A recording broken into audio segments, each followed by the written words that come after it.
So let's get started. So students, before starting the chemical properties, I would like to tell you the one important term that is known as alkali. So alkali students, आप लोगों ने name सुना होगा. Let's see what is this alkalis. Students, see.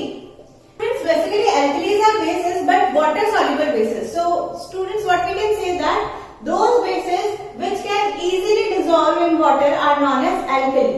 So हम in simple terms हम क्या बोल सकते हैं? Water soluble bases.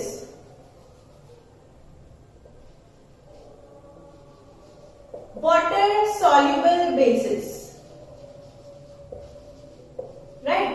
So students, let's see, बहुत सारे बेस है हमारे पास, बट जरूरी नहीं है हर एक बेस वाटर में इजीली डिजॉल्व हो जाए, सॉल्युबल हो जाए. So those base which are soluble in water are known as alkalis. Students, कुछ एग्जाम्पल है. Suppose KOH, NaOH and CaOH whole twice, etc.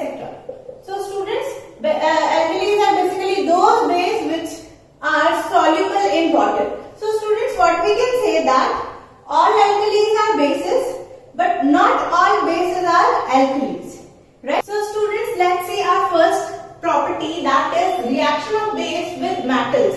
जब bases react कर रहे हैं metals के साथ, so students basically metals, सारे metals bases के साथ react नहीं करते हैं. Only some metals react with the bases. What are these metals? These metals are known as amphoteric metals, students. Amphoteric metals. This is the important term. Remember that amphoteric metals. See students, there are some metals which reacts with both acids and bases. So these are known as amphoteric metals. Let's see some of the metals like aluminium, tin and zinc. So students, these are some metals which react with both acids and base are known as amphoteric metals, and these oxides are known as amphoteric oxides. Right students? So her metal react नहीं करेगा आपके basis के साथ, कुछ ही metals react करेंगे और वो metals होंगे amphoteric metals. Right? So let's see. So let's have one example. Suppose we are taking the base NaOH, right? Sodium hydroxide. Metal हम ले रहे हैं let's say zinc, right? So whenever zinc reacts with the NaOH, it will form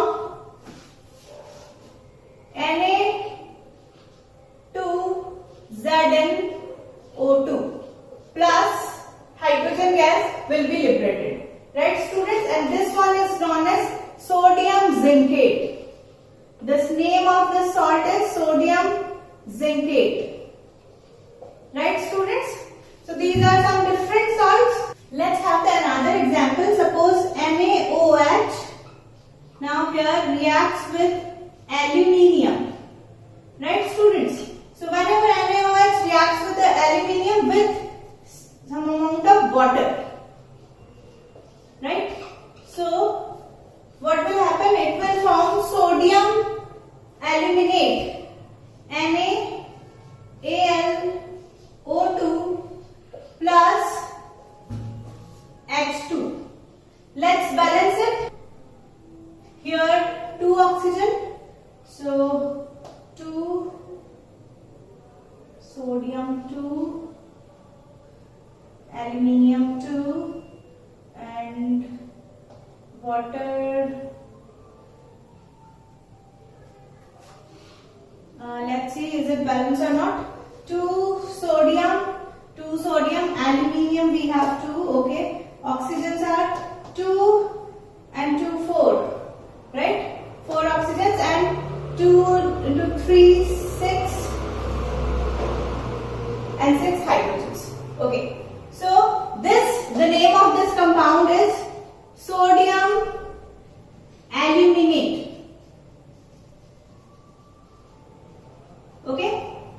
So students, this is whenever a base reacts with metal, it will form salt plus hydrogen. Okay. Let's see our next category. So students, our next property is reaction of bases with non non-metallic oxides. So students, there is the one thing you have to remember, that is non-metallic oxides. Always remember that non-metallic oxides are acidic in nature. Okay, as we have seen, metallic oxides are basic in nature, non-metallic oxides are acidic in nature. So always remember that. So students, in the simple terms क्या हो जाएगा? Base plus acid gives salt plus water. We have already seen this reaction. Okay, so let's have some example. Suppose NaOH, sodium hydroxide.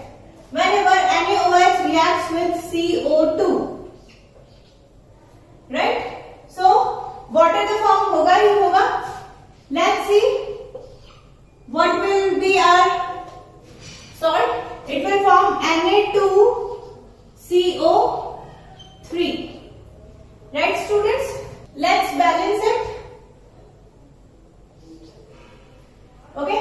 So let's have another example. Suppose CaOH whole twice, calcium hydroxide. Calcium hydroxide whenever reacts with CO2.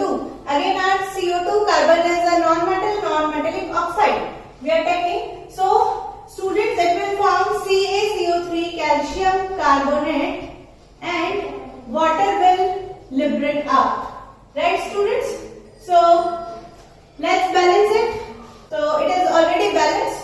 So this is all about the reaction of bases with the non-metallic oxides. So students, that is all about the chemical properties of bases. There is a one more property which is whenever acid reacts with base, which we have already covered in the chemical properties of acids. So students, that's all about the reactions. If you are having any kind of doubts, you can ask in the comment section. Thank you.